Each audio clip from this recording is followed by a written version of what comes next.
Hello student, welcome to MacMath Education channel where you can change the way of your learning and understanding। तो बच्चों आज इस video में हम topic cover करेंगे electric field due to uniformly charged straight wire.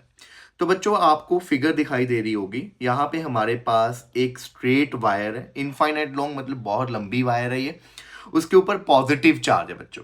तो इस straight infinite long wire के कारण मैंने किसी पी पॉइंट पे इलेक्ट्रिक फील्ड कैलकुलेट करनी है बच्चों, और वो पी पॉइंट जो है बच्चों उसका वायर से जो डिस्टेंस है वो क्या है, आर। तो यहां पे मैंने एक पी पॉइंट कंसीडर किया है बच्चों, ये रहा मेरा एक पी पॉइंट बच्चों, जिसका जो वायर से डिस्टेंस है ये यहां से कितना डिस्टेंस है, आर बच्चों। ठीक है, तो अब हम गॉस थ्योरम की हेल्प से ये आर्टिकल को करेंगे। गॉस थ्योरम क्या कहता है? गॉस थ्योरम के according flux through the closed surface is equal to q net upon epsilon naught, मतलब नेट चार्ज कितना उस सरफेस ने इनक्लोज किया है डिवाइडेड बाय अपसाइलन नॉट कर दो तो आपको फ्लक्स पता चल जाएगी उस क्लोज सरफेस की, है ना। और वैसे नॉर्मली जो फ्लक्स होती है वो किसके इक्वल होती है? That is equal to E dot S, electric field का डॉट प्रोडक्ट किसके साथ? एरिया वेक्टर के साथ। ठीक है, तो अब देखो यहाँ पे बच्चों, अब गॉस थ्योरम अप्लाई करनी है तो सबसे पहले हम क्या करेंगे, हमने एक गॉसियन सरफेस कंसीडर की है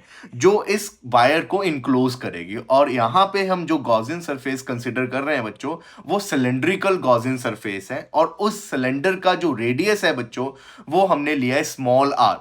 अब ये स्मॉल आर क्यों लिया? बिकॉज हम जिस पॉइंट पे इलेक्ट्रिक फील्ड कैलकुलेट करना चाहते हैं उस वायर की, उसका डिस्टेंस कितना है वायर से? Small r. तो मैं उस पॉइंट को उस सिलेंडर की सरफेस पे लूंगा, इसीलिए मैंने सिलेंडर का रेडियस कितना लिया है? Small r. तो आपको दिख रहा होगा यहाँ पे, ये मैंने डॉटेड कलर से यहाँ पे एक येलो डॉटेड कलर से सिलेंडर बनाया, ठीक है, जिसका रेडियस क्या है? स्मॉल आर, और जो पॉइंट पी है वो उस सिलेंडर की सरफेस पे आ रहा है। ठीक है बच्चों, अब यहाँ पे कुछ इंट्रोडक्शन में लाइंस लिख दी हैं सो दैट आप भी एग्जाम्स में इसे ऐसे ही लिखो। ठीक है, कि हमने सबसे पहले एक वायर कंसीडर की है, यूनिफॉर्मली चार्ज है, यहाँ पे उसकी लीनियर चार्ज डेंसिटी क्या है? लैम्डा। आपको लीनियर चार्ज डेंसिटी पता है ना? लीनियर चार्ज डेंसिटी क्या होती है बच्चों? Charge upon length.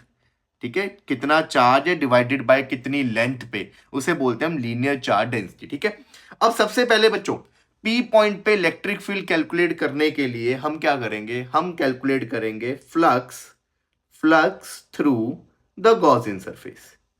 ठीक है, गॉसियन सरफेस में पहले हम फ्लक्स कैलकुलेट करेंगे। वो कैसे कैलकुलेट होगा? अब यहां पे देखो बच्चों, फ्लक्स जो होती है किसकी? गॉसियन सरफेस की, वो किसके इक्वल होगी? ई डॉट डी एस, यही होएगा ना, इसी यही होता है फॉर्मूला फ्लक्स का। अब यहां पे अगर हम गॉसियन सरफेस को ध्यान से देखें तो गॉसियन सरफेस में तीन सरफेसेस आ रही हैं, सिलेंडर की तीन सरफेस है बच्चों। Number one this, number two this, and number three is this. एक ये रही बच्चों साइड वाला एरिया, एक ये वाला एरिया, और एक क्या है इसका बच्चों? कर्व्ड सरफेस पूरा ऐसे वाला। एक ये फ्रंट का एरिया, एक बैक का एरिया, और एक क्या है? पूरा कर्व्ड सरफेस। तो अब हम जो फ्लक्स निकाल लेंगे इन तीनों पार्ट्स का अलग अलग निकाल लेंगे। तो यहां पे हम इसे ऐसे लिखेंगे, अब e dot d s first surface का plus e dot d s की इंटीग्रेशन जो फ्लक्स देगा सेकंड सरफेस का, ऐसी ई डॉट डी एस का इंटीग्रेशन किस सरफेस का? थर्ड का। अब यहां पे देखो बच्चों, अब ई डॉट डी एस है, डॉट प्रोडक्ट खुलेगा तो कॉस थीटा आता है ना। तो यहां पे जो थीटा आएगा वो किसके बीच में एंगल होता है? That is angle between electric field and area vector बच्चों। तो सबसे पहले तो हमें छोटे छोटे पीसेस सरफेस के जो है वो कंसीडर करने पड़ेंगे। सरफेस के छोटे छोटे पीस देखो, मैंने यहाँ पे ये फर्स्ट पीस यहाँ पे कंसीडर किया है फर्स्ट सरफेस पे, ये मैंने सेकंड यहाँ पे सरफेस का पीस कंसीडर किया है, और थर्ड मैंने यहाँ पे ये छोटे छोटे मैंने सरफेस लिए, ये मैंने DS1 लिया, यहाँ पे मैंने DS3 लिख दिया, इसे इसे मैंने DS2 लिख दिया क्योंकि ये सेकंड सरफेस पे था। ठीक है, तो यहाँ पे भी मैं 1 2 और यहाँ पे मैं 3 ये यूज कर रहा हूँ। क्लियर? 3 ऐसे लिख दो चाहे 3 लिख दो, जैसा भी आपको विश। अब एंगल्स देखने हैं बच्चों। एंगल्स के लिए देखो, पॉजिटिव चार्ज है, पॉजिटिव चार्ज की जो इलेक्ट्रिक फील्ड होती है वो हमेशा क्या होती है? आउटवर्ड्स, है ना। तो जो इलेक्ट्रिक फील्ड है बच्चों वो इस तरह होगी, यहां पे फर्स्ट सरफेस पे जो इलेक्ट्रिक फील्ड होगी इस तरह होगी, ये इस तरह, यहां पे भी इलेक्ट्रिक फील्ड इस तरह, यहां पे भी इलेक्ट्रिक फील्ड इस तरह। तो this is the direction of electric field. Positive charge है ना, तो दोनों तरफ बाहर की तरफ जाएगा। तो अब आप ध्यान से देखो, अब मुझे एंगल जो चाहिए था वो electric field and area vector में चाहिए। और एरिया वेक्टर क्या होता है? Area vector is always perpendicular to the surface. तो हमारा जो यहां पे एरिया वेक्टर होगा वो इस तरफ होगा, यहां पे जो एरिया वेक्टर होगा सेकंड सरफेस का वो बाहर की तरफ इधर होगा, और जो थर्ड सरफेस का एरिया वेक्टर है वो इस तरफ होगा, ऐसे। तो फर्स्ट सरफेस में बच्चों जो थीटा आ रहा है वो कितना है? 90 डिग्री यहां पे इलेक्ट्रिक फील्ड और एरिया वेक्टर में। सेकंड सरफेस में यहां पे भी थीटा कितना आ रहा है बच्चों? 90 डिग्री। और थर्ड सरफेस में जो थीटा आ रहा है बच्चों वो 0 डिग्री आ रहा है ना। थर्ड सरफेस में electric field and area vector both are in same direction, तो थीटा कितना है? 0। तो अब यहां पे वैल्यूज को पुट करते हैं। तो सबसे पहले first surface E D S cos कितना है इनके बीच का एंगल? 90। फिर सेकंड सरफेस की बात करें, वहां पे ई डी एस दोनों के बीच का एंगल 90। फिर थर्ड सरफेस की बात करें बच्चों तो ई डी एस कॉस यहाँ पे कितना है? यहाँ पे है 0। समझ गए ये बात? ठीक है। अब यहाँ पे ऐसे 1 2 और 3 ऐसे डाल सकते हो, DS3 के अलग अलग एलिमेंट लिए हैं जो आपने अलग अलग सरफेस पे। अब cos 90 0 होता है, तो ये टर्म 0 हो गई फर्स्ट टर्म। सेकंड टर्म में भी 90 वो भी 0। cos 0 कितना होता है? 1। तो हमारे पास सिर्फ जो फ्लक्स आई है वो सिर्फ कौन सी सरफेस की आई है बच्चों? वो ड्यू टू कर्व्ड सरफेस, जो थर्ड सरफेस है कर्व्ड सरफेस, सिर्फ उसी के कारण फ्लक्स आएगी, क्योंकि cos 0 कितना होता है? 1। अब इलेक्ट्रिक फील्ड, क्योंकि कर्व्ड सरफेस पे जितने भी पॉइंट होंगे बच्चों, ये जो कर्व्ड सरफेस है उन सभी पॉइंट्स का वायर से जो डिस्टेंस होगा वो किसके इक्वल होगा? रेडियस के। तो सभी का डिस्टेंस क्या है? सेम। तो इलेक्ट्रिक फील्ड सारी जगह जो कर्व्ड सरफेस पे जितने भी पॉइंट है सभी पे इलेक्ट्रिक फील्ड क्या आएगी? कांस्टेंट। इसीलिए इलेक्ट्रिक फील्ड इंटीग्रेशन से बाहर आ जाएगी और इंटीग्रेशन में सिर्फ क्या बचेगा?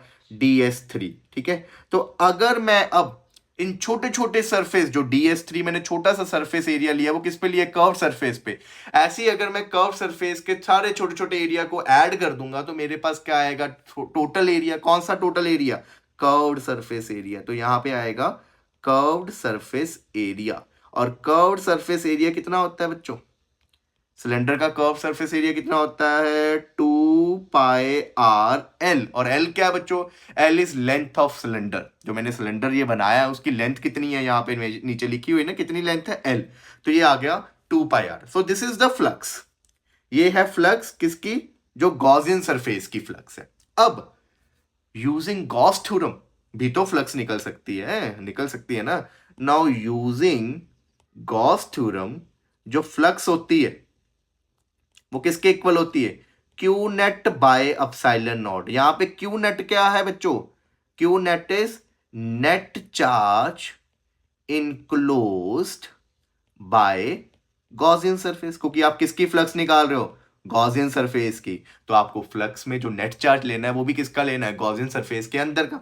अब गॉसियन सरफेस के अंदर कितना नेट चार्ज है वो निकालना है। तो उसके लिए देखो ध्यान से समझना, इस गॉसियन सरफेस के अंदर जो वायर का पीस है बच्चों उसकी लेंथ कितनी होगी? जितनी सिलेंडर की लेंथ है ना। हमने सिलेंडर जो गॉसियन सरफेस है, सिलेंड्रिकल गॉसियन सरफेस, उसके अंदर नेट चार्ज देखना है, पूरी वायर का नहीं चार्ज देखना जो सिलेंडर के अंदर है। तो सिलेंडर के अंदर अगर आपने चार्ज कैलकुलेट करना है तो आपको सिर्फ उतना ही पीस कंसीडर करना पड़ेगा वायर का जितना उसके अंदर है। तो कितना पीस अंदर है सिलेंडर के अंदर वायर का? L। जितना लेंथ है सिलेंडर की, तो सिलेंडर के अंदर L length of wire is enclosed.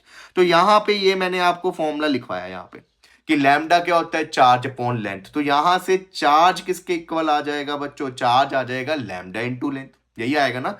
तो हम लिखेंगे वी नो कि lambda is charge upon length, so the net charge is what? Lambda into length of wire inside the Gaussian surface. यही आएगा। तो यहां पे Q net is lambda into कितनी लेंथ है? L। तो ये नेट चार्ज की वैल्यू को अगर हम यहां पे पुट कर दें तो हमारे पास जो फाई नेट आया वो कितना आ गया? Lambda L by epsilon not. इसे मैं इक्वेशन नंबर 2 मार्क कर रहा हूं बच्चों। जो यहां पे निकली थी इसे मैं इक्वेशन नंबर 1 मार्क कर रहा हूं। ठीक है। दोनों ही फ्लक्स है, चाहे आप पहले मेथड से निकालो चाहे आप दूसरे मेथड से निकालो, आंसर तो सेम आना चाहिए। सो इक्वेटिंग 1 और 2 दोनों को इक्वेट करते हैं।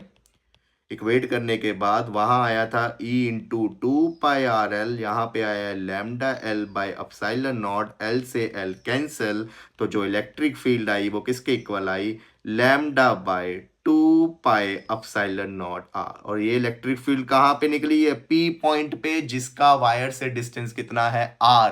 सो this is the formula to calculate electric field due to infinite long uniform charged wire. ठीक है बच्चों, अब केयरफुली यहां पे देखिए आप, जो इलेक्ट्रिक फील्ड है बच्चों वो डिस्टेंस के क्या आई है, इनवर्सली, इनवर्सली आई है ना, तो डिस्टेंस के सिंगल पावर के इनवर्सली है। तो इसका जो ग्राफ बनेगा बच्चों, इसका ग्राफ कुछ इस तरह का बनेगा, ध्यान से देखना।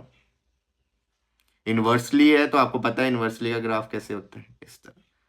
तो this is the graph representing variation of electric field with the distance. Clear.